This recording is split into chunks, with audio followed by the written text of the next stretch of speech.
Welcome back, everybody, to the Speakeasy Podcast, Ep.5 now. Wow. I'm still Victor, and this is Joey. I'm still Joey. Hey, yes, Joey. Sir. Hello. How you doing? 5th episode, a small milestone, I guess, to some extent. Why? Kind of, sort of. Should we start out by just have a big doing a little drink report? Cheerios? Because you're wilding today. Like, what is that? Would you? It's I'm going 60-year-old grandma. I'm having a Bailey's on the rocks. I mean, it does taste nice. I will give you that. It is very nice. I love Bailey's. For those who are into whiskeys, I am drinking a Glenlivet single malt. Very nice. Very nice. Very smooth. I enjoy Glenlivet. This is the fourth bottle I get from them. From them. Yeah, no, I bought straight. I wish, man. It's very good. How about down the road we just get like a whiskey sponsorship or something? How nice that would be nice. Mia actually said, my girlfriend Mia said, when you and Joey hit it big, you know what you should do? And I said, no, what? Make our own whiskey. Yeah, go to Scotland, visit all the distilleries, and record an episode in each distillery while drinking. That would be that's a pretty good idea. Yeah. I will say, my best bottle is an 18-year-old, very expensive. Oh, tastes amazing. It's the best bottle I've had, so I like Glenlivet. Very nice. Very nice. So what have you been up to, my friend, this week? This week, I mean, Easter. Yes. Mainly. Yeah, it was nice. Just had a family brunch on Sunday. Not much else, because you do. I don't think we really celebrate it as much as you do in Denmark. No, we have a whole thing. Yeah. It's one of the few holidays we have left. So yeah. No. Other than that, not too much actually. All right. Just been vibing. Very good for this. Yep. We did. We should say do some other content other than the podcast. We have launched the Speakeasy segments. As a little in between, a little palate cleanser throughout the week. Yep. And we did that because we wanted to make some more content, but we already felt the podcast was long enough as it was.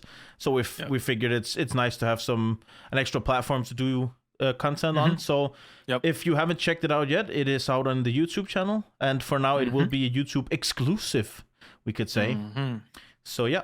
Yes, sir. It's very good. Yep. It's also it's just a bit more shorter, so it's a bit easier digestible, so it's easier to just put on and be done with, instead of the main attraction, which is this. Exactly. Yes, sir. All right, but how about you? What have you been up to? Well, as you said, we had Easter, and we in Denmark have a lot of traditions. We have the Easter lunch, which is a big thing here. So and you have to have one with all the different families. So I had one with my family. I had one with Mia's family. Then our Dungeons and Dragons group had an Easter lunch, and those were all like 4 days in a row. So I was like, So we did end up doing something different for the Dungeons and Dragons group, which was pretty cool. We ended up doing a Mexican Easter lunch. So we got a really nice bottle of tequila, and we made Mexican food instead, because there's like a traditional Danish Easter table where you have like very traditional dishes. Yeah. And 4 days in a row is just too much. Also, 4 days with schnapps with the aquavit is a bit much. Oh Lord, yeah. So we decided we'll just do tequila and drinks instead. It was very nice. We made margaritas. Just do tequila. We had a lot of tequila. I will say it is one of the few alcohols that I haven't really been enjoying, or like yes, it hadn't really gelled with me. But we bought a really good bottle of tequila, and now I actually can see what it can do if you have a good tequila. I think it's also because, like most of us, we have like the bad memories of the cheap tequila, where it's like it's almost it tastes like a cleaning product almost, and you go, oh, you have to have especially if it's hot. Yes. Especially if it's hot. That's a story for another day. Okay, sure. Yeah, we'll save it. But that was very fun. I will say that was you usually get pretty drunk at Easter lunches in Denmark. That's like a thing. but that one did go a bit like overboard. Overboard. And we had to go up the next day for another Easter lunch. And man, my head was pounding when I woke up. I was like, oh. So as always out there, listeners, drink responsibly. Drink responsibly. Yes, sir. Yes, sir. Because if you're not, it will catch up to you. For sure. Other than that, I've been tinkering with the podcast. We've been going backwards and forwards on the segments. I thought it was really nice doing the segments and kind of spitballing a bit about what content we could do. So that was nice. Yeah. That was cool. Did you watch Australia? Did you watch the race?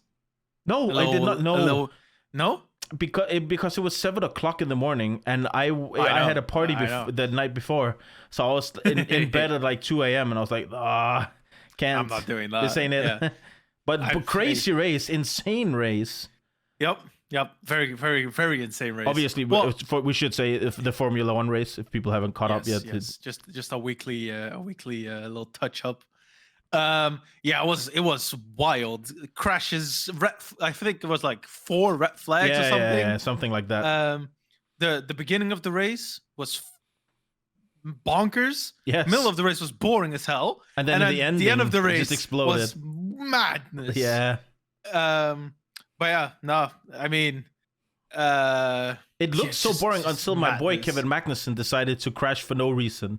Literally for no reason. That was so weird. That was really out of nowhere. Like I felt like okay, he was like just cruising home, nothing, and he didn't even need to force anything in that particular. Like it just seemed so out of place. He just for no reason. Literally just bumped into the wall like for no reason. Yep. Like I felt like he didn't realize how big his car actually was. Or something. It seems like it. It's very strange. It's like when you try and park the car and you kind of curb the the thing. That's exactly what. Yep. Just push it a bit too much. Limit testing. Yep. Yeah. No, a lot of red flags, a lot of chaos, but yeah, it was fun. It was a fun one. Very lucky for your boy Verstappen though. It didn't look like he was gonna get the win, and then kind of. I guess he got the win back at like. I guess true. 15. Yeah. He had a bad start, which was. But then again, the Red Bull is such a rocket ship, so he'll just go on the straight line. It's a madness. It's disgusting on the straights to see how far ahead it is. Yeah. Did you see Toto Wolff's comments about them changing their tactics? Mercedes? No. He went out and said, we now realize that the development path we've gone down has been wrong, and we have to copy Mercedes. Now, they just almost said that. Maybe we should take a look at what our competitor is doing. Yeah. Like really? Oh, really, like, Toto? Yeah. You don't say. It's not, yeah. Apparently, Lewis had been saying that over the winter break, but makes sense. But they didn't listen to him. Oh, really? So they just stuck with the same concept. Good luck. Hey, good job, Toto. Good job. Good job. Good on you, Toto. Good on you. Yeah. But yeah, other than that, there's not much to say about it. It was just pure chaos. Have you seen? There's another rumor that we should discuss, which is your old boy. I want to say Daniel Ricciardo. Have you seen the rumors about him and Haas? No. Supposedly, whichever of the two current Haas drivers isn't performing is getting replaced by Daniel Ricciardo next year. What? Yeah, supposedly. Are you serious? That's what the rumor says. I obviously don't know if... I'll have to look at I mean, listen, the rumor mill in Formula One is... Wild. Usually, but also usually right. Correct, yes. Because it's such a... It's a tight-knit community, and there's... Yeah. As you say, there's rarely smoke where there's no fire. Exactly. But yeah, no, that's wild. It would make sense, though. I mean, I don't know how much Ricciardo would want to be in a Haas, but... I imagine if you've been a superstar for 10 plus years... all of a sudden you find yourself without a seat and you get offered one, I think you take it. Because that might be his only... Because almost every other team is locked for multiple years, right? McLaren is locked with 2 young drivers. Ferrari doesn't look like they're going to change. And why would they? They have 2 amazing drivers. If only they could get their car to work, I guess. That's different, you know? Oh, my God. And if Aston Martin, probably not going to swap anything because those 2, one is Daddy's boy and the other one is doing it phenomenally. So, I mean, there's not many seats open that is actually capable of everything. And I will say, the Haas car has looked really good when it has looked good. So if if he can get it to work, he could probably be best of the rest in some races, which is pretty nice. Which is for sure. So I could see it happening. I just thought it was a fun rumor because I can only imagine being Ricardo and sitting out and looking in and going, I want a race, man. I want that seat. So yeah. Oh yeah, fair enough. I wish. I guess. Should we? He's light in the paddock. Yes, for sure. He is the funniest character, I will say. Well, I guess that should be the catching up then. Probably. Welcome everybody. So, cheerios. Welcome. Cheers up. Okay, Joey, so before we do this week's album review, which is obviously where we're at, we have a bit of catching up to do, a bit of housekeeping, if you will. Yeah, we do. Yeah, because last week I listened to the full album, the full one, which does not include 28, but because it's on the trilogy album portion of it, we thought we should include it. So we're just gonna do 28 right now, and then afterwards we'll roll we should say the main attraction. Actually, the first album that got onto Spotify from that was the trilogy. The House of Balloon original only got added later, I think. Really? So that's why it's listed, because on Spotify it's always been that way. No matter what, House of Balloons officially include the track called 28, which is the closing track, the 10th track. Mm-hmm. And so we've listened to it. Yes. Some of us for the first time. Mm-hmm. What did you think of it? I really liked it, actually. I love the piano at the beginning, which then later on evolves with some nice drums. Yes, which is very lovely. His voice, his voice is so beautiful, impeccable, man. It's gorgeous, impeccable. With especially how he sings the harmonies again. Yes, it's like so wrong or whatever he says. But it's a classic heartbreak Abel song. Yeah, pretty much. Afraid to let this girl in where he's most vulnerable. Not trusting it. Yeah, pretty much. Yeah.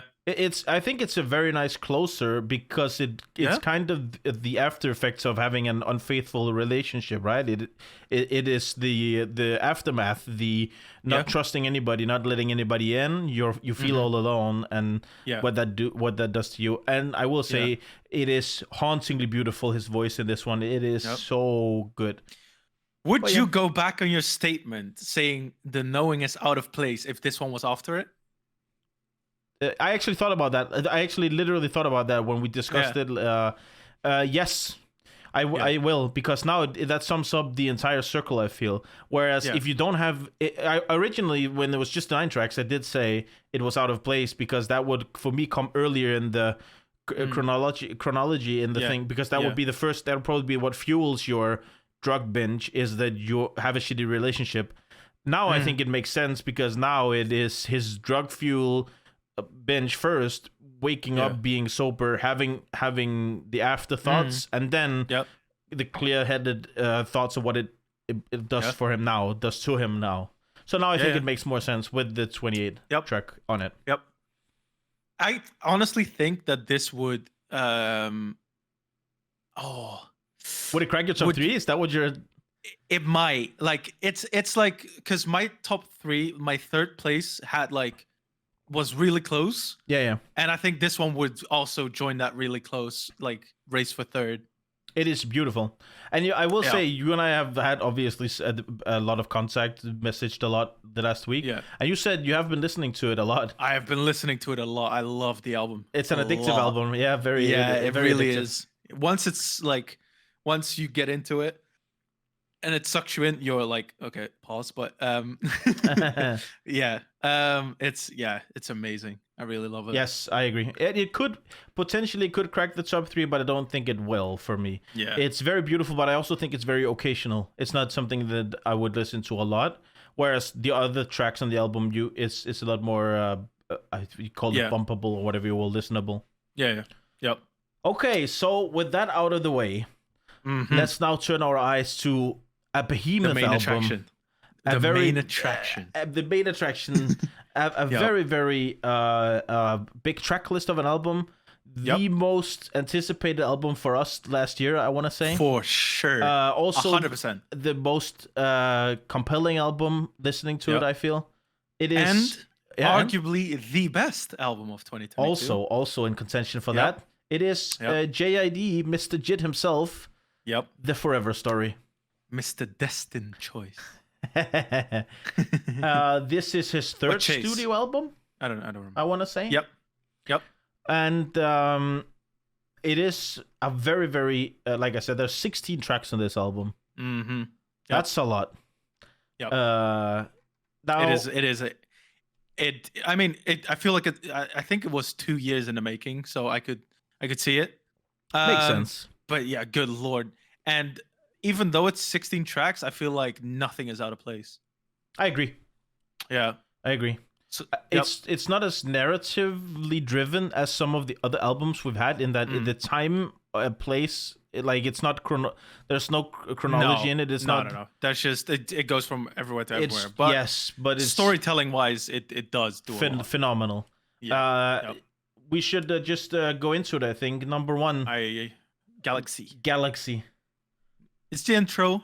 But it's what I've realized, because I've also been listening to The Never Story. Yeah. Which is his first studio album, is that it's the same lyrics as the intro for The Never Story. Yeah. That's cool. Sang differently, but it's the same lyrics. That's cool. I didn't even realize. Yeah, very but cool. it's nice and soulful. It's a nice start to the album, I feel. And he is very good at that in general. Also on DiCaprio 2, there's a very nice intro. So he is very good at that, and we should save this for later, but you can have a sneak peek at this hot take. He is the best singing rapper alive right now, I feel. Like he's a rapper by trade. It's not like you could call Drake a rapper, but I feel like he's more of a singer than a rapper. Yes. But as a pure rapper that can sing, Jid might be the best out there right now. Let's save that for later. Save that for later. Yeah. But yes, very beautiful. Not a lot to it. No, but it's very nice. It's just nice. Very also, nice. The outro is very funny. Why did you pick up the phone? You are what I thought you was. Yeah. You plastic motherfucker. That means motherfucking fake. It's funny. It's very funny. All right. Track number 2. Radar. Yep. Yes. Good lord, these 808s. Yes. Good lord, these 808s. I feel like that's a general trend on this album is the beats are very, very heavy and aggressive, and I like it a lot. Love it. Yeah. It's amazing. Yep. Go on. I had to listen to this track in particular, and then a lot of the tracks multiple times because it's so lyrically dense. There are so many double, triple entendres. The rhyme schemes are off the chain. It's like you have to go back and listen. Like, what did he do there? Like, what happened? And there's no like. One of the times I was listening to it, my girlfriend Mia came and she was like, "Can I talk to you for a second?" I was like, "No, I have to listen to this because if I can't do this because there's too much going on here. If I don't, then I won't catch the meaning." Yeah. Yep. But yeah, what are your thoughts? You like it? Yeah, I love it. It's amazing flow. All. I mean, whole album around his flow switches. For sure. Second to none. I agree. Especially in this album. Amazing.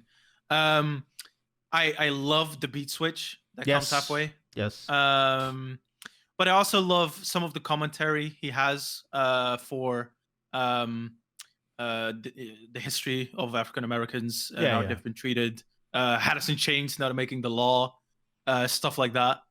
I love the Avengers line. Yes. With my 9, I'm like 10 Avengers. Yes, exactly. Snap a finger, I can end Adventures. Yes. Amazing.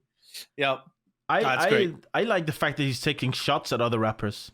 In the first verse, he goes, I know some rappers, how am I say this? I know some rappers who paid but broke.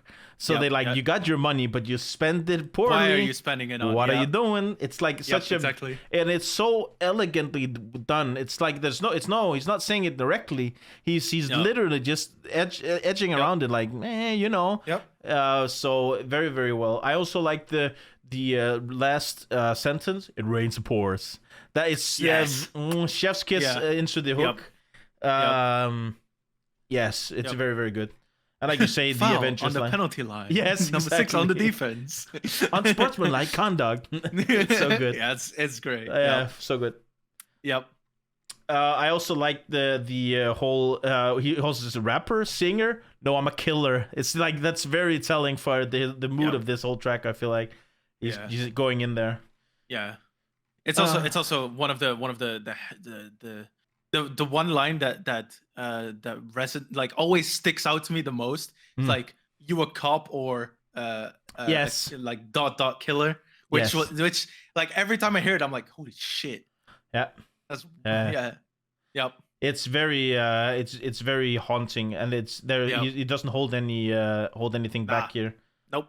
Definitely not. The second part where after the beat switch, that verse is so dense, so long.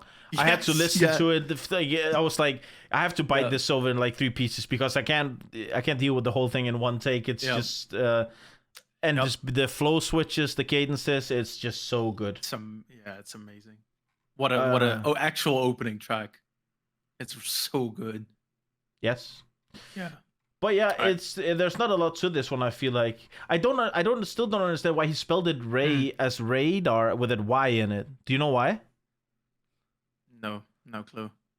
I don't know. Okay, well, if you know why it's spelled with a Y, hit us up in the comments below. Yep. Yes. Very Next good. track. Dance now. Yes, sir. With Kenny Mason. I believe this was the first single, right? It was a single second. at least. Was second? Okay. Yeah, Surround Sounds was the first. Oh yeah, true. Actually, Surround Sounds. Yes. Yeah. Man, I love this track. What a dope track. Ooh, that's my first note. What a dope track. Yes. Yep. The intro is just so nice. Bam, bam, bam, ba-dam. I love just it. Sets it's so good. But it also has one of the, if not the catchiest part on the whole album, in my opinion. Which one? I'm not a two-stepping man. No! I said that, dude. Not really? That. Again, we're on opposite sides. That's the only part of this track I don't like. I love that part. Man. Every time it comes up, I'm just like, yeah. I feel the opposite. I feel like the flow in verse 1 is so aggressive, and I love it. And the way he's just so cocky about it all, it almost becomes too cartoony for me with the whole Rastaman vibe or whatever. It's amazing. Okay, I don't hate it. It's I'm just not a two-step. Yeah, I know. It's so good. It is funny. I will say I find it funny, but it takes me out of the vibe from the first verse. Yeah, the pre-chorus though is also very, very nice. Where he goes like, people say that I can't damn lie. Oh yeah. Very Santa. Yes. Landslide. Hancock. Yes. Yep. But then Kenny Mason's harmony on the chorus is just make it very nice. Kenny Mason is so underrated, man. I agree. That chorus is so catchy. Yep. But yes, very good. Very, very good. Yep. How can you not vibe to it, man? What the fuck? It's just I will say I don't dislike it as a flow in general. It's not that it's just the placement of it once again where I go, why I feel like this should have been the third verse or like the after, like if you want to put it, but you come off of a hard hitting first verse, you're going to that hook which is so it keeps building, like it's almost like a chant, right? It's also like a stadium banger chant, and then you go into this and you go, what happened here? Like what? Nah, but yeah, it's fine. It's what I look forward to in this song, like legit. I will say I love the theme of the second verse where he goes, I could cop the newest Beamer, Bentley, or Balenciagas, but I could also pay for this guy's scholarship. Which I think is wonderful. What a way to say it. It's like he's continuing. It's like, why are you also buying for 12 cars? You could buy 12 scholarships and have people like help the community and stuff. That's so nice. Very, very nice. For sure. Yep, I agree. Yes. Right. Anything else we should? Nah, I don't think it has much more to that. I guess not. Next track has a lot to it though. Oh, Crack Sandwich, yes. Crack Sandwich. Yeah, you start us off then. Song number 4, Crack Sandwich. I love the boom bappy beat. It's amazing. And then just the whole storytelling of him growing up with his siblings, how he's the youngest. And you know his brother is graduating. They're going to a club or a bar to celebrate, and his sister is getting into a fight in the bathrooms. Then they see that, and then all of a sudden all of them are just brawling on the street because that's just how the family is. Yep. The chorus is great. Stand out, make a sandwich. I got cheeseburger money, make a sandwich. It's amazing. I can make a sandwich. Yeah, exactly. It's amazing. It's just this song. I love it. It's so good. So good. I love the references in the first verse. There's the I will say at first I didn't really understand the Mike Vick. Do you know Mike Vick? He was an NFL quarterback that was it makes put sense to prison. Since Chid played football. Yeah. He was a quarterback that got put to jail for dogfighting and then was thrown out of the league. And so there's a double entendre because he says that he misses his dogs like Mike Vick. I imagine that it's because his friends are in prison. I think that's the the thingy, right? But there's a lot of basketball references. Stephen A. Smith, Skip Bayless, Shannon Sharp.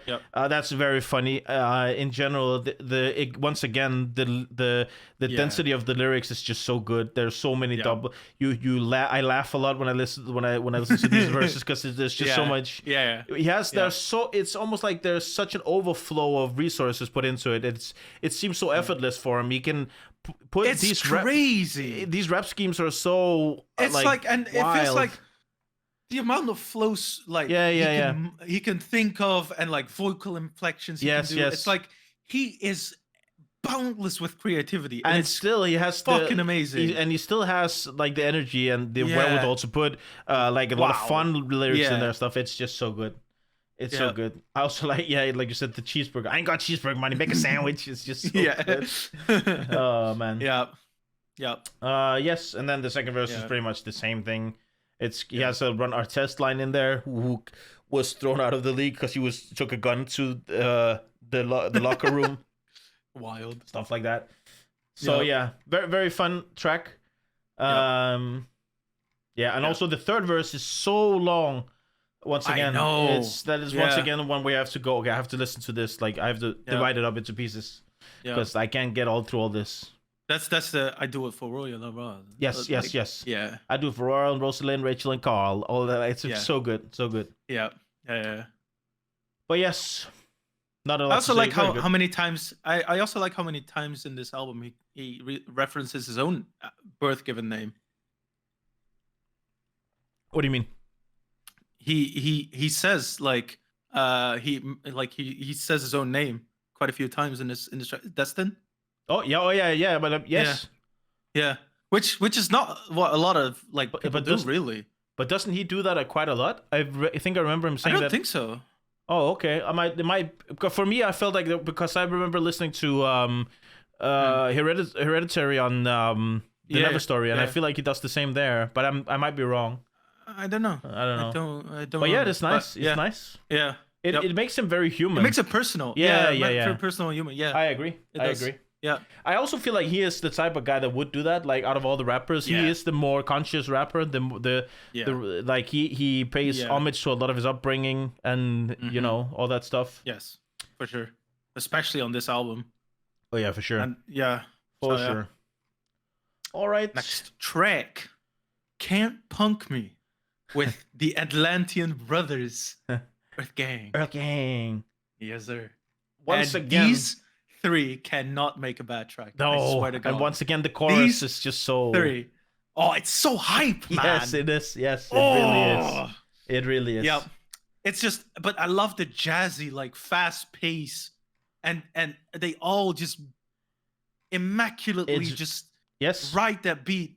So fucking good. But they do seem to be like they're on sync all the time. Like especially Earth Gang, every time they go, it works. Every track. They have such a nice synergy. Sure. Yep, they do. I love it's like this song is just mentions galore, especially in the last many references. Yeah. Exactly. Dwayne The Rock, The Way I Rock. Yes. Crocodile Dundee, all that stuff. Yeah. It's just so. Yep. Gandhi, Ben Stiller's. Yes. Yeah, it's such a good track. This gets me so hyped. Yes, it is. But I feel like it's that I've never heard a Jin Earth Gang track that's like low tempo. It's always just high tracks. Yeah, there's one. There is really? Yeah, it's what the fuck is it called? I only know the lyrics. I don't know. I don't remember, but it is just they usually let's put it. They usually just hype each other up, like they pump out like hype tracks, and so this is very nice. This is very nice. Yep. And it is literally just what it says in the title, right? It is just literally them saying, "Can't punk me. You can't get to me. I'm doing my thing, man." Meditate. It's called meditate. Meditate. Yeah, I'm gonna have to listen to that afterwards. It's really good. Yeah, it's also very like like content wise, it carries a lot. Yeah. I would imagine. I don't think J.I.D. ever does anything where there's no rhyme or reason to it. He's not. Yeah, exactly. He doesn't just flex or But yeah. That's one song, but it's not on this album. Stick. Have you heard it? Oh yeah, true. That's amazing. That's a festival song, man. Yes. And I imagine there probably is some because he is a rapper after all. But yeah. Yep. All right, next track. The first single, as we said, the surround sound. Mm-hmm. Push the fucking pack off of the porch or break a pound down. It's Aretha Franklin sample. Yes. Very nice. That that sets the tone. Such a nice sample. So good. Yeah. I know. I can't afford to But like you said, the hook is so catchy. Yes. And it works so well with the sample. Like it just it's so good. It flow switches galore. Amazing. Yes. Also has features from Baby Tate and Mr. 21 Savage. 21. Although I think Baby Tate's is a bit short. Yes. Too short. It seems still beautiful. It's beautiful, but it almost seems kind of I don't want to say pointless, but it seems like an afterthought almost. I don't really get the point of it. Yeah. Just give her a full verse if you want her on there, I feel. Yeah. But yes, it's very beautiful, and the runs that she does is very good. Yeah, I had the same feeling with DiCaprio 2 with the song with Black and Ella May. Where Ella May has the very short one. Where Ella May has a tiny part. But yeah, this is kind of what that reminded me of. I agree. But yeah, 21 Savage keeps up really well, in my opinion. I was shocked that he was able to keep. I thought it was a very. I will say, I loved 21 Savage when he came up. Then I feel like he kind of fell off, and the whole deported thing where he got deported for actually being British instead, and I was like, what's happening here? That was very funny, but also very wild. But now I feel like now he's heating up again. He had the album with Drake, Her Loss. Yep. That was very good. And here his lyrics seems to be on another level than what he was before. It's very, very good. For sure. The delivery, the flow is very good. So. That's also what I feel like Jit just gets out of people. Oh, for sure. Jit just pulls fucking amazing guest verses out of everyone. That is why the thing I want most in hip hop right now is a Kendrick and Jit collab where they push each other and actually, Didn't they? What they almost did one. No, I think it was on the table, or like and I know that. Oh no, and then J. Cole did it. They did. It was These Nuts. Yes, off these nuts. Why, man? But yes, hey, close enough. Close enough. No, but yeah, apparently, Jit sent that to Kendrick first, but didn't get an answer. But I had a whole album. Imagine a whole album where those two. Yeah. Or fucking just put Jit and Denzel on an album. Those two as well. That would also be amazing. Cannot miss together. They cannot miss. I will say, I feel like Jit and Denzel have gone very different paths right now. Where Denzel have gone almost back to boom baps and a more classic style, and Jit is very much in the Kendrick vibe, where jazzy beats and experimenting a lot more with the form factor and stuff. So it would still be amazing. I agree, though. But like surround sound is just very nice, very nice. I agree. It's probably the most I want to say polished track. Everything fits very well together, and even if the Baby Tate verse is kind of short, it has its place. It fits. It puts it perfectly into the second part. And once again, the Jit verses are just off the hook. Like they're so good. The part in the third verse where it goes, I'm an anomaly, and like the whole. Oh, I turn into a rapper. Ironic. That vocal inflection is so good. Unbelievably good. Yeah, so good. Osh posh bagosh It's just the whole. It's the way he can just make anything sound cool and like turn it. And I don't know why, but it somewhat reminds me of Eminem's style, like the way he can make anything like work, right? Yeah, such a big vocabulary, can make anything sound good. I agree. Yes, it's so good, so good. Yep, for sure. All right. Then, one of the more cooler and most gorgeous songs, and it's so good. Props to Jid for taking singing lessons. For taking singing lessons in between DiCaprio 2 and this, and then pulling this shit off. Wow. Obviously, we're talking about Cody Blue 31, which is so good, man. It's such a beautiful song. I almost cried when I heard this track. Like, it gives me shivers every time. The presentation of it, the vulnerability in his and it's just so good. The quality of his singing, like you say, it's unbelievable, because ever since Hereditary, where he we know that he has a voice, we know that he has the ability to just make it good, but this is on another level. Like I said, this is amazing. This is actual legit pop R&B style singing that just works. Like, and it's just like people nowadays. Like, good singers are hard to come by nowadays, I feel like actual good people that can sing. But Lord, he smashed it. And obviously, like, it brings those emotions forward, because it is out of a tragedy that of his friend Cody dying at a very young age, and basically just telling his family to, keep your head up, trying on. But man, and what a track. The chorus itself, where he sings, but also the verses, like it's so melodically rapped. It's almost like in between rap and R&B singing. It's so beautiful, man. What a track. And it was very surprising, because I hadn't heard it until I heard the full album, and it comes right after the surround sound, which is very in your face and very like upbeat and hype and like boisterous. He's like, and then this is just so soft and vulnerable. Yeah, no, I listened to it. I listened to it on the day it came out, and I was vibing to the first few songs. It was good. It was nice, high energy, good beats. Yes. And then this came on, and I was like, "Whoa, yes, this is different." I didn't know he had this in his locker, as we say.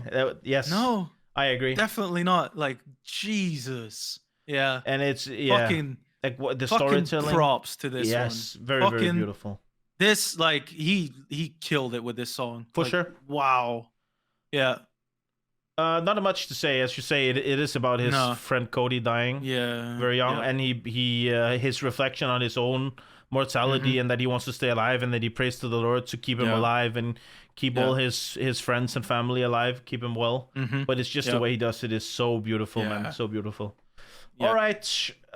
Then comes the twin tracks. Yes, sir. Brother them, sister them. Yep. Brother them first. Featuring Lil Durk. Mr. Lil Durk. Mr. Lil Durk. What you thinking? It's I out of the two, it's not my favorite.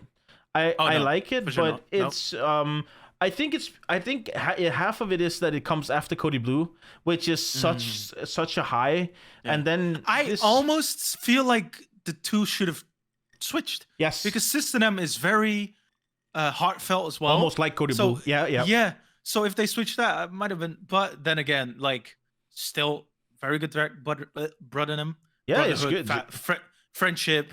Amazing. Jit's singing on this track is also still on point. Yes. Not at all the same type of singing, and not at all the same intensity, but it works. It's a solid track, but I will say it's not as hard hitting as other tracks on this album. No, it's still very polished. It's very well done, but it is somewhat confusing where they put it. Yep. But yes, it's not bad. I like the Lil Durk verse is pretty good. It's not an outstanding verse, I feel, but it's pretty good. Yeah. But yes, it's just fuck politics. I'm with the same guys. It's like it's all that stuff. Yep. I do like the outro though. Oh, the poem? Yes, Mustafa the poet. I don't know where. Do you know where it's from? I don't know where it's from. I don't know, but it's a nice poem. It is a very nice poem, and it fits very well with the part of the meaning of the track. It does. Yeah, it does. Yes. Anything else to add? No, not to this one, but the next one. Then we come to System. System. Yes. What a beautiful song again. Yes. Wow. I love the it's almost, the beat is almost hypnotic in a way. Yeah, I can see like that. Very wavy, hypnotic-ish. I agree. But yeah, it's another very heartfelt, story-driven song. Relationship with his sister. That's what I kind of got out of it. Yeah, same for me. I don't think he's talking about his sisters. I think he's talking about one in general. It would seem so, but I can't. I don't know. Trying to like stay the same not stay the same person, but like keep to his morals and values as a person. It's like even if you go out of the hood, just remember where you come from and what brought you there and all that stuff. Yep. And James Blake on the chorus. Yeah, it's uncredited for some reason. Yeah, wow. And I honestly hadn't even, like I said, I didn't even, I listened to it when it came out. I had no idea it was on that. I hadn't even heard the rumors or anything. Yeah. But that just caught, and instantly it's him. He has such a distinct voice. It's so beautiful. Yeah. It's one we kind of left out. True, it could be the most. Takes. If it was a distinct voice, it could definitely be him. He has such a beautiful voice. And it fits very well. The whole chorus is so it's so good. Yes, it's so good. Yes. This album makes me aggressively like, fuck, this shit's good. Yes, exactly. God damn, that's good. How, man? Yes. Oh, yeah. And once again, the second verse is very, very dense, but so beautiful. It's once again, he's on the road. He has to go do it. He want to do better. He wants to make his family happy and proud of him, and he still has to keep in touch. Yeah. Which is difficult. I would imagine. Yeah, impossible. You're world touring for like months at a time, and even if you're still in America, you're still in the studio making music. And not to mention the time difference and the lifestyle difference. Yeah. Like he's probably up all night making beats, partying as you do in that lifestyle. Yeah, they have to go up and do work, normal 9-to-5 jobs. I love the part where he's like, "I'm done with all the women and their anatomies." Yes, that's cool. I also like that he's apparently shouting out Azalea Banks even after her controversies. Or I don't know if it's I can't really figure out if it's a shout out or if it's. I don't know. But he says, yeah. Oh yeah, sorry. Sorry. No. He just says, I feel like she was yelling like Azalea in that megaphone. Yeah. But I don't know. Yeah. No, I also love how. Hello? Oh, you froze for a bit. Yeah, I'm freezing. What? Oh, okay, there we go. Technical difficulties. The fuck? I love how he mentions his nicknames that his sister had for him. Oh yeah. Little Destin, little BB Ballhead or something. Yes. Yeah. It's really cute. Very cute. Yeah. And little Brubby, little BB Ballhead as a baby in the Huggies. Yes, very cool. Little Destin. I love the violin at the outro. Just finishes the song. Just the whole thing beautifully. Yeah. But apparently in the end there's some animosity between them, I feel. Yeah. She's mad that they don't see him enough for one. Yes, probably something like that. They don't see him enough. They feel like he's changed. Yeah, or something like that. Stuff like that. Yeah. And I feel like in this song he's trying to tell them like, no, I haven't changed. I'm still here, I'm just trying to do my thing and Yep. That's exactly. But very pay me beautiful. That money over Cash App. Yeah, send me that money back. Yes. Yep. Then we come to Can't Make You Change. Yes. Featuring the amazing Ari Lennox. Also, Dreamville signed. Oh, really? I didn't even know. Yeah. Nice. I'm at least I'm pretty sure she is. I'm gonna just look it up for you real quick. I'm actually 100% sure she is. Yes. Yeah. She is. Yeah. Oh, she was the first female artist on Dreamville. Nice. That's nice. Yes, she is very good. Very, very good. And once again, a beautiful chorus. Yes. Yep. I love like her voice in general. I feel like it's like the first bit of the song is just her singing, which I love. Such an amazing voice. Yeah. I like the her note changes in between the Can't Make You Change. Yes, yes. Some she sings like a bit more deep, which I was like, oh, that's nice. Huh? Yeah, her voice is amazing. I love the bass line in the beat. Yes, yeah, Like yeah. the I mean, dun dun dun dun. It's the very whole nice. thing is just so good. Yeah. But then the baby don't leave, you're all I Yes, need. yes. Oh, it's so good. Yep. Yep. The whole thing is just so nice. You mean the bridge, right? Yeah. And yeah. if you stay, then I'ma change my Yeah. ways. Yes, it's so good. So good. Wow. Wow. It's just once again, it fits so well, and I get why it's taking him this long to make this album because there's a lot of thought put into it. It seems like he's had a lot he wanted to say with this album. And he has. And it's just so good. Yeah. There was also a beat switch. Yes, there's a part two. The middle. Yeah. Yeah. It's man. Yeah, it's very good. Fuck. It's I feel like it's kind of after the system track, it's almost him saying, okay, but you don't, I'm like she says, can't make you change, and he's like, but you don't have to. I'm not like I'm not what you think I am, right? I'm not that type of, I haven't changed. I'm not, Yeah. No, I feel like it can also obviously like the relationship vibe, like in a relationship, like don't you like you're all that I need, like I promise that if you stay with me I'll change or whatever. Oh yeah, that's true. Yes. Yeah. But yeah, it's I feel like does it in the last after the beat switch he talks about like a sour like a relationship that's gone bad, or something like that. Oh yes, yeah, save the narrative. Like you're saving it for marriage. Yeah. As if he's yeah. Yes. But yeah, no. So if you can see flashing lights in my background, I don't know. The police is right outside my window. So I just wanted to. It's not me. Hey, I didn't do anything. I'm just saying. No, yeah. He's right here, officer. He's keep it down, man. Keep it down. Now, if it was the fire department, I would understand because this true. album is on fire. It's hot. It's super hot fire. No, it's still once again it's very beautiful. But now that you mention it, I agree. It's kind of the same, almost the same narrative as Hereditary in that sense, right? Like it's I guess. Yep. Oh, very good, very good. Yep. There's a Timberland reference in there, also very good, very good. That's nice. Then we come to Stars, featuring Yasin Bey. Very, very nice track. Very nice track. Yeah, man. Although I don't necessarily really love the flute.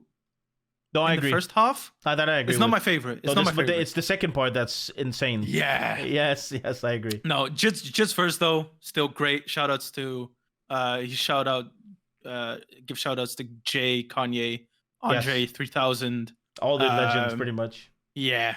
But yeah, just first is great. But then the beat switch comes with Yasin Bey's verse, and Lord, it gives me such old school vibes. Yes, I don't know. It also gives me a lot of Joey Badass vibes. Oh, I could see that, but Joey Badass has some very obvious ties to the old school style. So that makes sense. It gives me very old school. It's so good. Really like his voice. I really love his voice. I agree. Like I'm gonna check him out after this because I love his voice. Yeah, I was just gonna say the same. It's one of the names that I've seen float around. He's done stuff. But not necessarily have. I've never dived into his discography or anything. But after this, yes, I agree. Yeah, it's very good. Man, it's so good.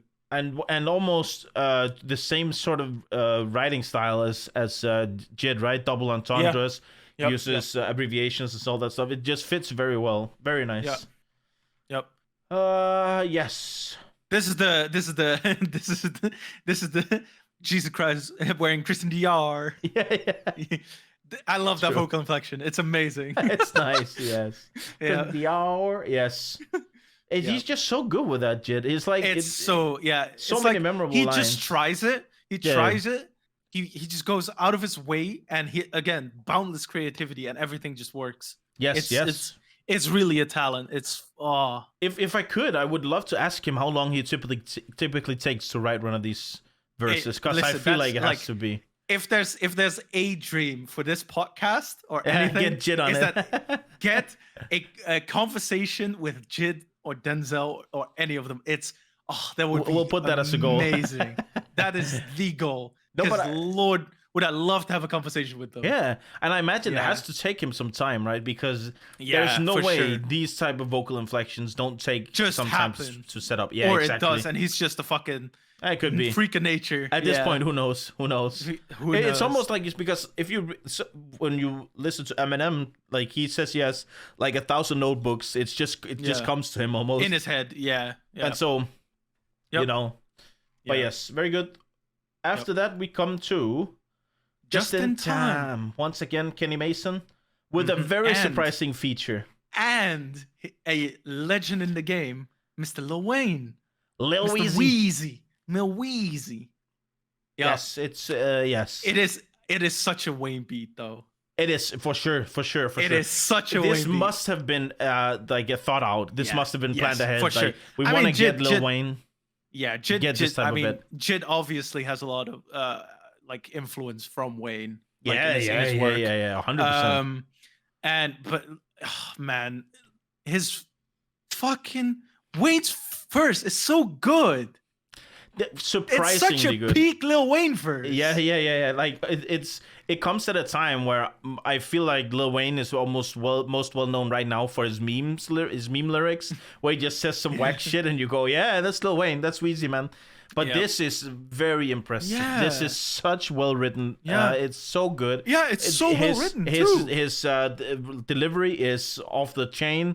It fits so well. His delivery especially is so much in tune with what Jid is doing. He's actually taking the time to, okay, this is how Jid is doing his. Okay, I'm gonna go in and kind of. I think it was the other way around. I think could be Wayne did it, and then Jid with the third verse, and what a third verse! Exactly. He just goes in with the exact same rhyme scheme Cadences, and vocal inflection. Yeah. Oh man, it's such a hype track.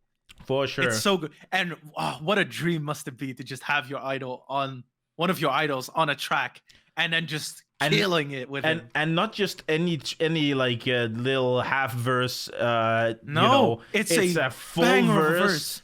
Yeah. An actual hell killing verse. It's so good. Yeah, fuck, man. So good. Jesus. Yep. But yeah. Yep. I also like the third verse where he puts the Lil Wayne references there. I put a million us versus anybody. You know, he's like, let's go. Yep. Yeah. But yes. Amazing track. Amazing track. Moving on. Money. Oh. Also again, I love it. Very nice track. Yeah. Very nice. I mean, we could say this for every song. Everything is a nice track. But yeah, I love it. It's just money. All I want. Yes. Take it from me. Leave you staying. You know what this also gives me? It gives me a lot of old school vibes again. This almost feels like a children's song, and this already. I don't know why. The chorus is kind of sung by children, right? So I don't know why. It's still so good, and compared to how simple the rhythm and the beat is, it's very simple. The verse is just so dense and so it's like it comes out of nowhere. But once again, what a performance by Jid, man! Like, every time it's like you feel like he has to run out of stuff, or like he's like, okay, and then he just comes in with something yes, exactly. new. It's like maybe just this as is amazing. There has to be a chill track in here where it's just kind of but no. He's like, it. no, that ain't it. Yeah, it's just so good. Yeah, it's so good. I mean, at this point, I feel like we're just heavily fucking dick riding this shit, but it's just so good. It's when you take the time, because I feel like if you're new to rap music, or if you like if you're not into conscious rap, I feel like this is very hard to listen to, actually, this album in general. I don't think this is an easy listen, because it's very heavy on the cadences. You have to really pay attention to the flows to get every meaning of the verses. But if you're nerds like us, if you want to like nerd it out and actually listen to listen to music, listen to the actual rhyme schemes and the cadences and the delivery and all that stuff, this is as good as it gets. And this especially like this whole album is just full of surprising and new ways of delivering stuff, rhyme switches that you haven't seen, beat switches that you feel like wouldn't work, and then it come works out of perfectly. nowhere. Yeah, it's just everything is in here, right? Yep. Yeah, I love this. This is the most. This is exactly why Jid is so good, right? He goes, fuck Hulk Hogan, fuck Joe Rogan because it flows. You know how it goes. And it's just so like it works. It just works. Yeah, of course. I feel like Rogan man. Catching strays, but it just flows. So you gotta go with it, right? It's just so good. It's fucking good. Yeah. And there's not much to say. Like the topic is so simple. It's just you need money, right? You want money, and you gotta do what you gotta do to get the money. And back in the day, it was and he talks about the 40 acres, which is so used so much in hip hop history. And for those who don't know, back in the day when slavery got abolished, the former slaves would get 40 acres to and a mule, so they could start their own lives, and they were later forced to give that back. So so ridiculous, man. Yes, ridiculous. History is so wild. Ridiculous, but that's a nice, and that's it just fits. Everything fits in it. For sure. Yep. But probably the most simple track in terms of like meaning or easy, probably easiest easy digestible. Yeah. Then we come to Better Days. Better Days. John to Austin. A bit more personal track. I feel like. This is. For sure. Yeah. Yeah. It's again, it's just about the growth as becoming a better person. The chorus though. Yeah. Yep.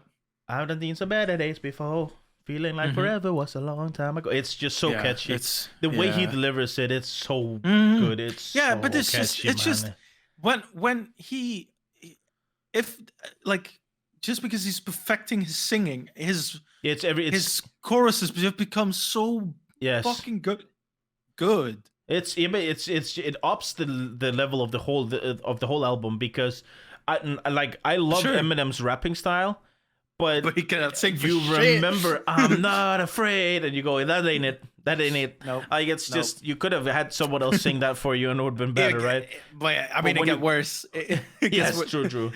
They didn't even know their name of my band. No. But that has to be a joke. I guess so, right? But it on the opposite end, if you have someone like Jid who has the whole package, can produce, can write, has an idea of how he wants everything to sound, perfects his craft not only lyrically but also how he physically can deliver the tracks, right? But I feel like J. Cole has that too.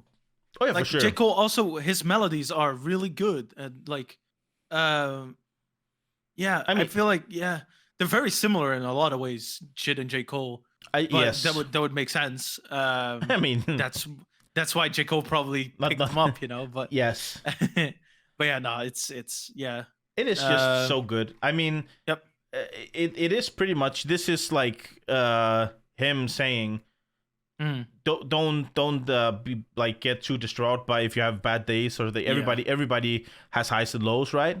Only God knows what will happen is if you believe in that, But that's the sentiment, right? Sure. And then obviously the bridge is John to Austin. Yep. I like that. It's not bad. It's not my favorite part of the track, but I like the chorus a lot more. But it's pretty good. Yeah. But yes, that's pretty much it, I think. Yep. Then we come to the original album's final track. Yes. Because 2007 wasn't on it because of clearances. It was clearances. Is that why? Oh, interesting. Yeah. Yep. Oh, yep. It was High Power by Kendrick Lamar that couldn't get cleared. Was it really? Yeah.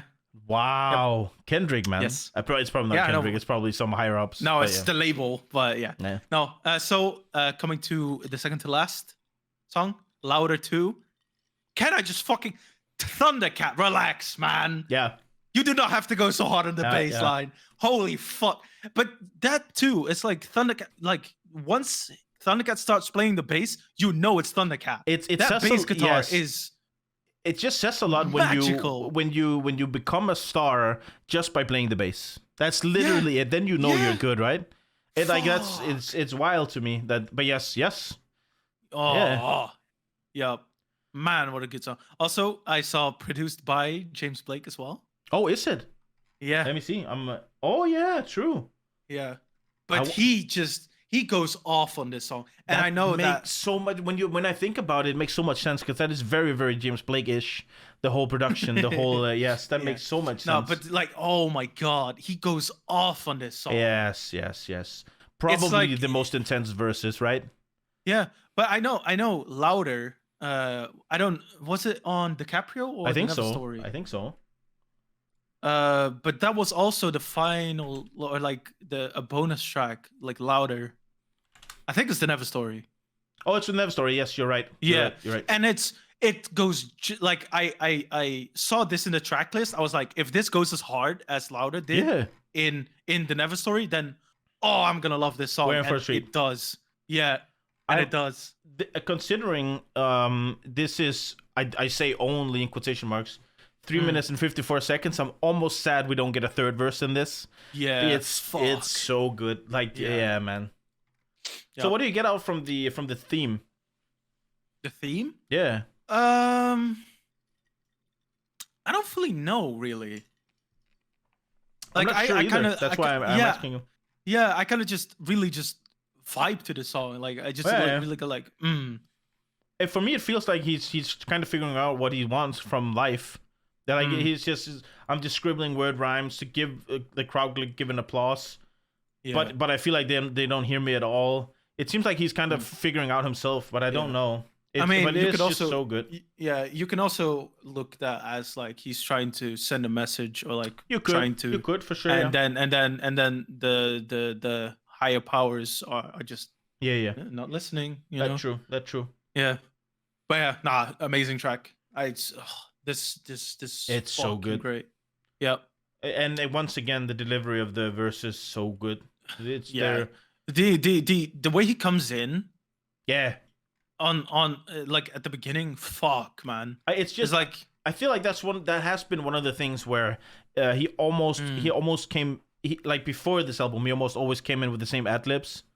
Like jitty back with it, or like some sort of like intro, and it feels like for the first time he doesn't really need it here. It's not like he starts off his verses in a certain way or with an ad lib or with anything. He just goes straight to the point, and that works so well. It's just so good. It does. No, it does. Yep. But yes. Right. Yep. So then we come to the final track. Yes, sir. If you can call it a track, I mean you could call it a track, but it's more like I feel like. I mean, this one is like what 6.5 minutes long or something. According to this, 7 minutes and 27. Yeah, but I feel like this is almost a story. Yes, it is. Like, yes, I agree. Yeah, because the interlude in the end, this is or like in the middle, like middle end. Is yes, I agree. Yeah, but it's basically just his journey. I love all the album shout outs that he does, like Section 80. Yep. Which is when Section 80 gets mentioned. I think that's when High Power is on the original. That makes sense. Yeah. And because that's on Section 80. Yeah. But and Cold Drop to Come Up. Not. That's Yeah. It's not on all that stuff. Yeah. So he just talks about being a football player and like just rhyming, meeting Earth Gang. Yes. Going on tour with later on going on tour with Absol. Yes. With Earth Gang and Boss, which Boss is also a Dreamville signee. Yes, exactly. Amazing artist too. Yes. And then you get a I wouldn't call it a skit, but from Jid's dad. Yeah. In which he's just like basically just telling him what happened when he came home from college, when he dropped out. He ain't playing football no more. No. He says a lot of like in the last few sentences he says a lot of yes, or what does he say, or hey? No, he says hey a lot, which is what I and hey, the rest is history. And hey, which is funny. Dad, I'm putting this, I'm doing that, this is my job, and hey, I know. Yes, man. True. But yeah, his dad, I feel like his dad has a lot of confidence in him, because that's how they raised him. I also like that he says my son came back from school all tatted up like the Sistine Chapel. Like the Sistine Chapel. Yeah.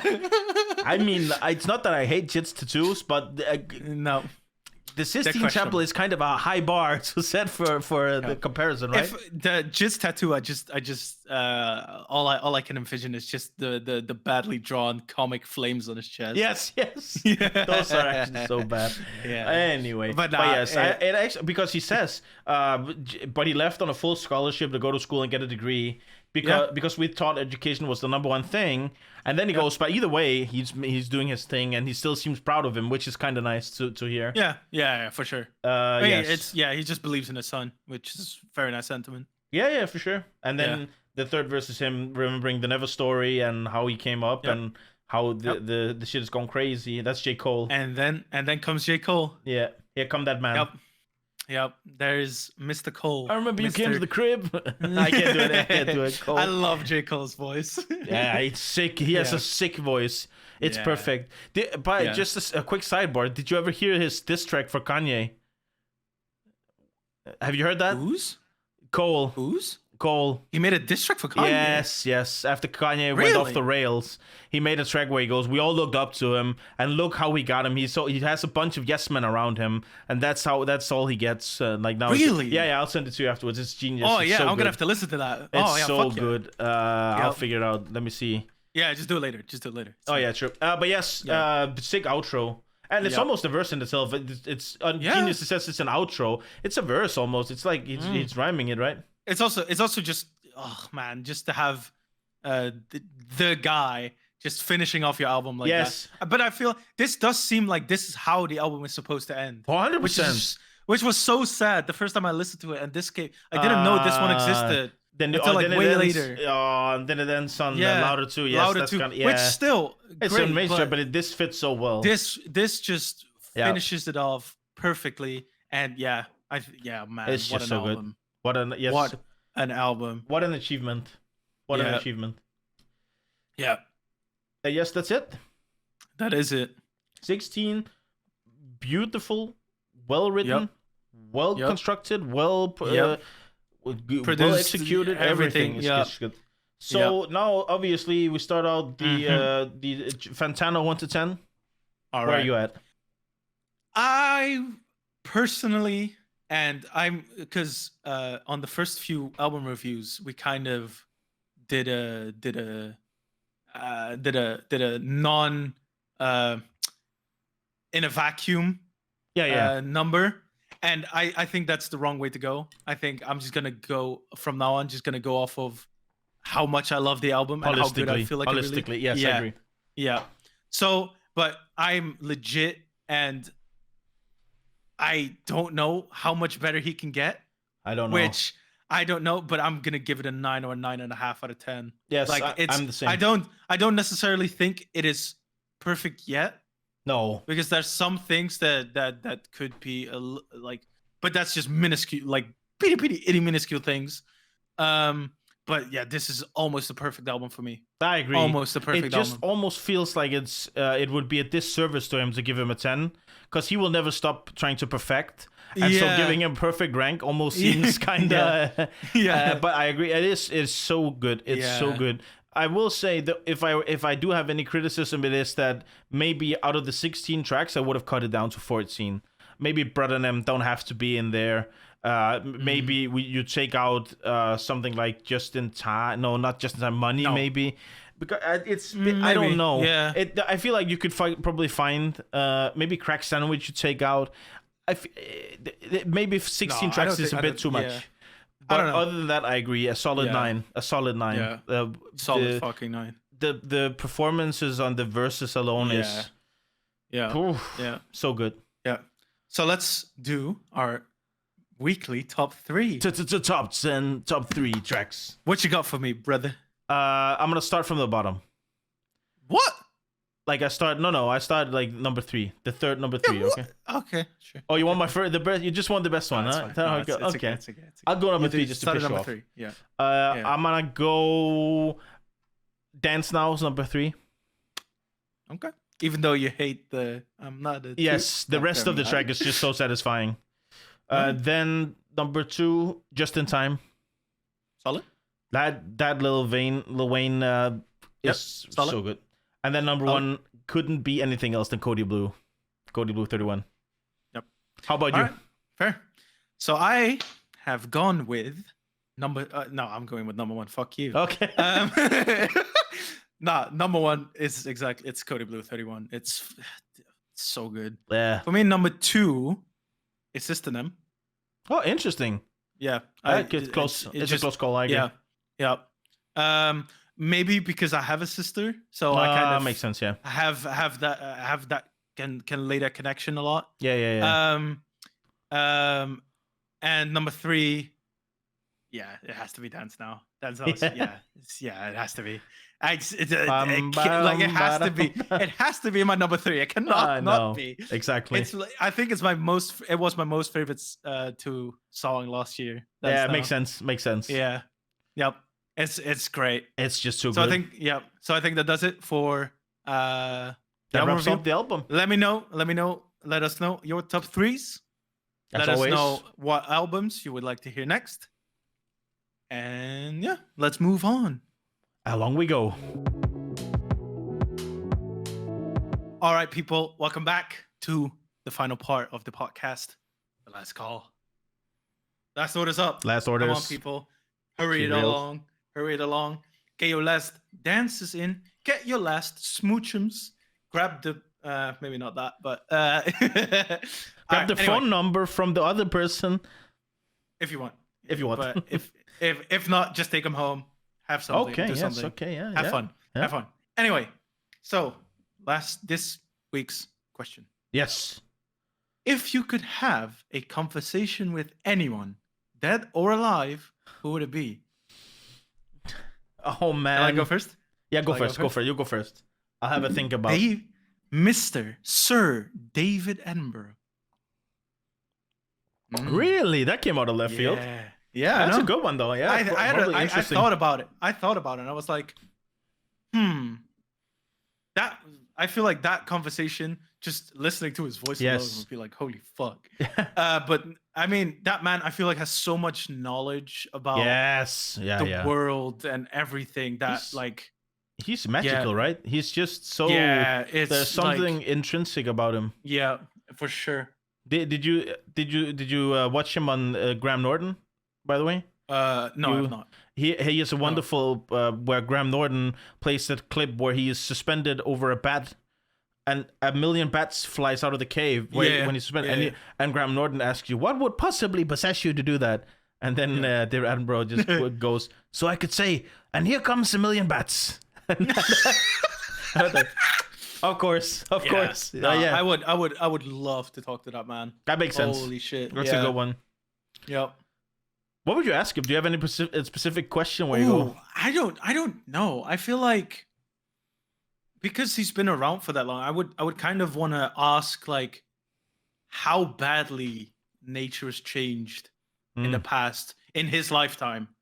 Yeah, makes sense. And then just have a whole conversation about that and just probably the most crazy experience he's had with animals or craziest thing he's seen or the wildest places he's been. That man, I would probably that would span for like hours upon hours. Yeah, he is obviously the born storyteller, right? He has the perfect voice for it. The way he delivers everything, it's just there's no. I feel like whenever he does anything in the documentaries that he does, there is no second take. There's just a one take, and then he bangs it out, and then that's just it. We go home. Yep. For sure, that's a good one. Yeah. What about you, Mike? I know this is hard. I know this is hard. It's an insane question. Yeah. I have a personal one, which I feel is also a very common one in general, and that is Leonardo da Vinci. One of the most prolific geniuses ever. Master painter, painted the Mona Lisa.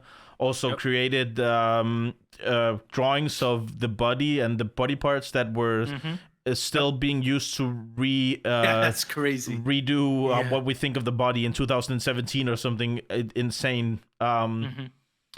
So having a chance to talk to him and pick his brains about just the world in general would be amazing. sure. I have another one, which is I would love to talk to Schindler from Schindler's List, the guy that saved Oh, yeah. Oh, that's an interesting one. Figure out what is your concerns like? Yeah. Do you ever, is there ever a part where you go, this is too dangerous, I have to watch out for myself, or what is it just in his blood to do that? Because I feel like yeah. Oh, that's a really that would be a really very amazing. Yeah. But no, for sure. There are so many there are so many interesting people you could talk to, right? Yeah. Einstein would be another one. I pitched this to my girlfriend. Yeah. And she was like, Marco Polo. Oh, yeah, also interesting. Yeah. Then she's like, she also said, which was the last one you said? Einstein. Oh, Einstein. Yes, yes. I feel like that's the most common one almost. Yeah. But yeah, that's it's too many to count, right? Too many to count. For sure. But interesting, one. David Attenborough. I feel that's actually a very good choice. Massive impact on the narrative around the climate. Yeah, so in general. Not bad. Yeah. Is there one particular person you would never want to talk to? Is there one person where you go, I would never ever? I couldn't care less about that or something like that. Ooh. I actually have one. You want my honest? Kanye West, Mr. Ye. Really? Yes, because I feel like he's now at the point where he has said too many things that I could never take it seriously anyway, and I think it would be a waste of my time and his time, honestly, because I couldn't go into that wholeheartedly knowing that I would have an interesting conversation. I actually try and look at it on his, because I feel like any person that excuses what Hitler did to the Jews is kind of wild. Like that's I mean he has a lot of issues. Yes, for sure. So I don't know. I mean, it's not like I would never like again. Who would I never want to talk to? I don't know, man. I really don't know. I feel like everyone has an interesting, compelling story to tell. To some degree, as a journalist, I wholeheartedly agree, and it's. I think it's a different story if you ask me as a journalist. I would obviously 100% of the time say yes to doing an interview with Kanye West. But as a person, if you could go and have a beer, I would probably not say yes to having a beer with Kanye West, because that would be like. So you mean on principle, who would you never want to talk to? Or I feel like more like as a personal thing, like who would you not spend an hour with at a bar drinking a beer? Like, because I think a lot of celebrities I wouldn't, because I really couldn't care less. Oh, interesting. I feel the opposite. I feel like most celebrities probably have interesting stories, but I feel like not that. Like I feel like some do, but like also it's like I don't know. I really don't know. It's more like if I had the chance, I think it would be very interesting to hear Kanye West try and defend his views from an objective standpoint. Like if I'm a journalist and I want to conduct an interview and actually like try and get out of him why he said it. But me, if I had an hour to kill, I would not choose him ever. I feel it's just not my type of guy to have like a conversation with. You know, it's like you say, because like it's like this. Could I drink a beer with David Attenborough? 100% of the time, a million beers go down, you know, right? But if you know, I would like I could pull another one out. I would probably never ever talk to what's he called, what's he called, Kim Jong-un, the North Korean leader, where I just go, not the type of guy I want to have a beer with, you know. It's like the same vibe, right? It's like people that have too much power and it goes to their head, and they're probably not fun to be around. As well, then, or what? Yeah, same. What? Would I conduct an interview with him? 100%. Yeah. Would I ever have a beer with him? No, I wouldn't. I mean, I would have a beer with him just to like convince him not to drop nukes on everyone. Just be the savior of humanity. Please, man, don't drop the nukes. That's funny. No. All right. I think that's about wraps it up. Put below who you want to have a conversation with. Yeah. Who would be, if you could choose a person dead or alive to have an interesting conversation with, who would it be? Yep, definitely not Kim Jong-un, apparently. No. All right, people. Thank you for watching. Thank you.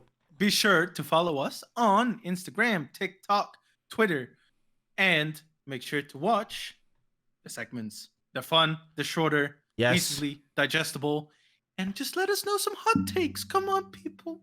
Get it done. Man. Come on, man. Also, if you aren't able to watch this, make sure to listen to it on Spotify or Apple Podcasts. We are also available on there.